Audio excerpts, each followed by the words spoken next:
মানব জাতির কাছে যুদ্ধ একটি অনিবার্য বিষয়। যুদ্ধের নানা কারণের ব্যাখ্যায় এসব রয়েছে।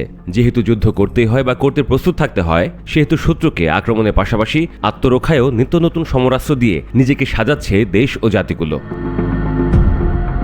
যুদ্ধের অন্যতম অনুষঙ্গ ক্ষেপণাস্ত্র। হামলা ও প্রতিরক্ষামূলক ক্ষেপণাস্ত্র তৈরিতে দেশগুলো রীতিমতো অসুস্থ প্রতিযোগিতায় লিপ্ত। এই প্রতিযোগিতায় একটু এগিয়ে গেল কি রাশিয়া? কিভাবে? সমরবিদরা বলেন, বিশ্বের ক্ষিপ্রতম ক্ষেপণাস্ত্র নাকি রাশিয়ার কাছে।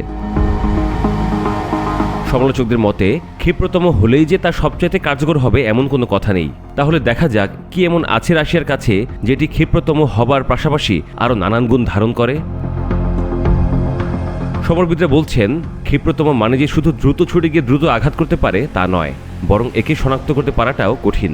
রাশিয়ার জিরকন নামে ক্ষেপণাস্ত্রটিকে বলা হচ্ছে বিশ্বের ক্ষিপ্রতম হাইপারসনিক ক্রুজ ক্ষেপণাস্ত্র। ইউক্রেন যুদ্ধে এই ক্ষেপণাস্ত্র ব্যবহারও করেছে রাশিয়া। এর পুরো নাম 3M22 জিরকন। যেহেতু হাইপারসনিক, সেহেতু এটি স্ক্র্যামজেট প্রযুক্তির ইঞ্জিন সম্পন্ন। 3M22 জিরকন পারমাণবিক উপাদান বহনে সক্ষম, তবে এমনিতে প্রচলিত বিধ্বংসী উপাদান বহন করে থাকে। সাধারণত এটি ফ্রিগেট ও ইয়াসেন শ্রেণীর সাবমেরিনে স্থাপন করা হয়। আকাশযান, বিশেষ করে বোমারু বিমান এবং স্থলভাগ থেকে এই ক্ষেপণাস্ত্র ছোড়ার প্রক্রিয়া এগিয়ে চলছে। এই ক্ষেপণাস্ত্র ছুটতে পারে ঘন্টায় 11,000 কিলোমিটারেরও বেশি গতিতে এবং এর আঘাত হানার সক্ষমতা পরিধি 1,000 কিলোমিটার পর্যন্ত। 92,000 ফুট উচ্চতা পর্যন্ত ছুটতে পারে 3M22।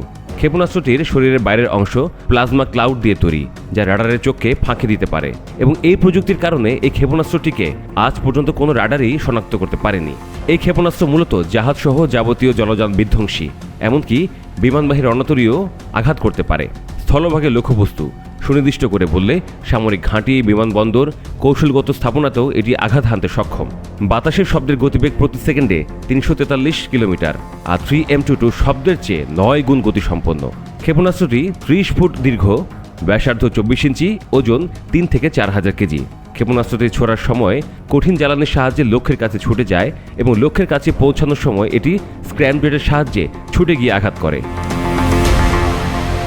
সমরবিদদের মতে 3M22 গতি লক্ষ্যবস্তুকে গুঁড়িয়ে দিতে সক্ষম, আর এর বহন করা বিধ্বংসী উপাদান বাড়তি শক্তি হিসেবে কাজ করে।